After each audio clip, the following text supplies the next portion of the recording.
The nurse's aides to help you make phone calls? No, that's fine. I'll take care of it. Thank you. I'll be back in a couple of minutes. Doctor, may I go in and see her? From Capitol Hill, here is CBS News Chief Washington Correspondent Bob Sheeper. Hi.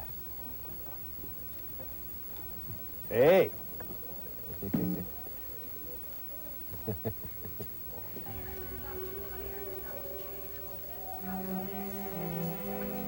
What is her condition now, and what about the others who were arrested with her?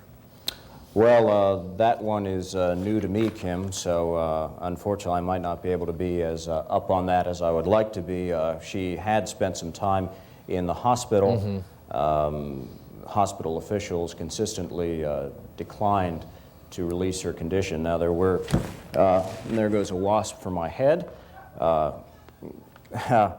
However, there were 3 others, Kim, involved in this that spent some time in the jail. Perry Varner, the county commissioner from Dallas County, he remains in the jail. He is, we hear from police officials, refusing to sign his bond, although he otherwise would be free to go. Carlos Williams, also an attorney.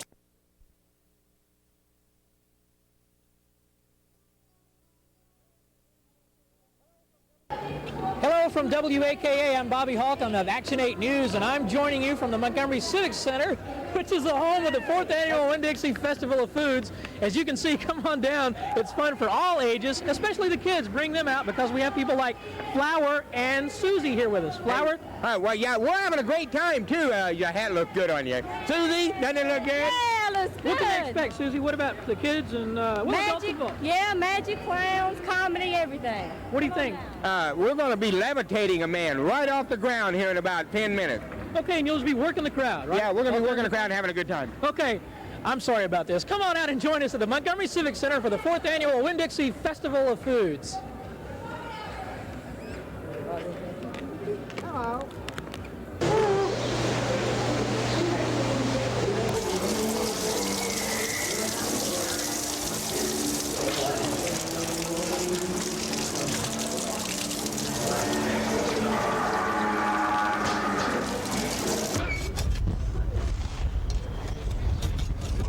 Good afternoon. This is Action 8 News. I'm Kim Wanis. Well, the floodwaters in Selma are beginning to go down, but for hundreds of people forced from their homes, the hard part is just about to begin. Our Paul Conrad is standing by live in Selma now with more on the story. Paul?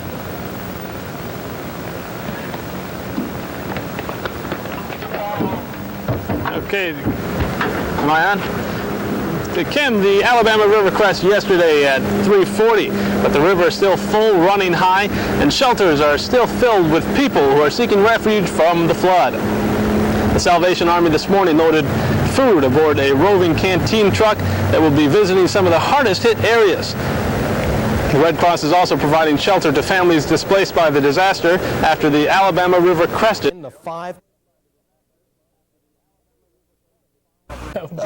My mother-in-law would never Enter in the 5K race.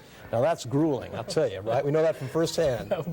My mother-in-law would never make it. You never would. That old bat would never. Oh, good Lord. And that's our Sunday edition of Action 8 News. We invite you to join Action 8 News weekdays at noon, 5:30, and 10 p.m. By the way, the Exxon Valdez, they finished back in the pack.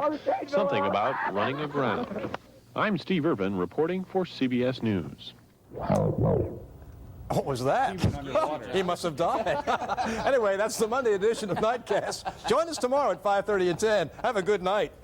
That was not me. That must Hair have been Care by the Hairport. Action 8 News is a production of WAKA, Channel 8.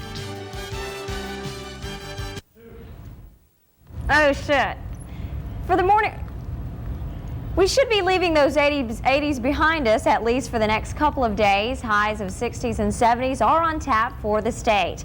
Today in Montgomery, we can expect thunderstorms. There's a 90% chance of rain and a high of 75 degrees. Well, today in Montgomery, we have cloudy skies and 70 degrees. That's all for the morning report. Thank you for joining us. We'll be back at noon for the latest news and weather.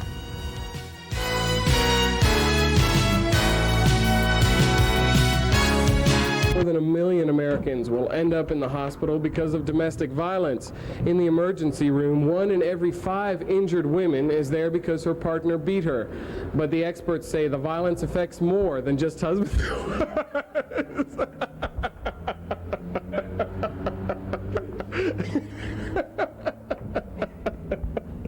Just tell Kevin never again.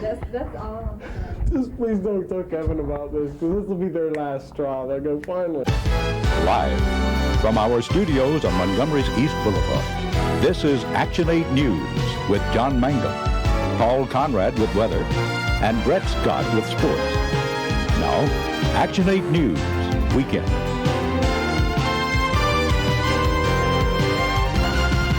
According to a spokesman for Iraqi strongman Saddam Hussein, Western hostages should be heading home after Christmas. Good evening. This is the Sunday edition of Action 8 News. I'm John Mangum.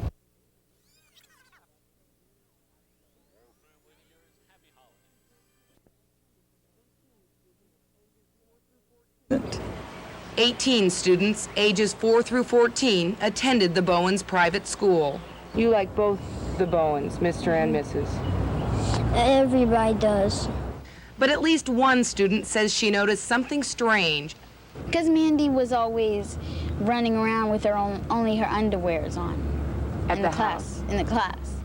Non-public schools are not regulated or registered in Florida.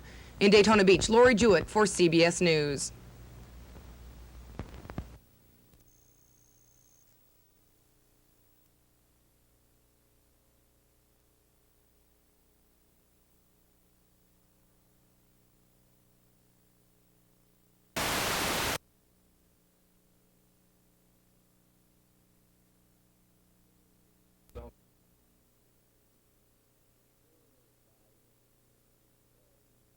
The stereotype view, if you will, of what they portrayed in this reenactment shows Montgomery in a very unfavorable light.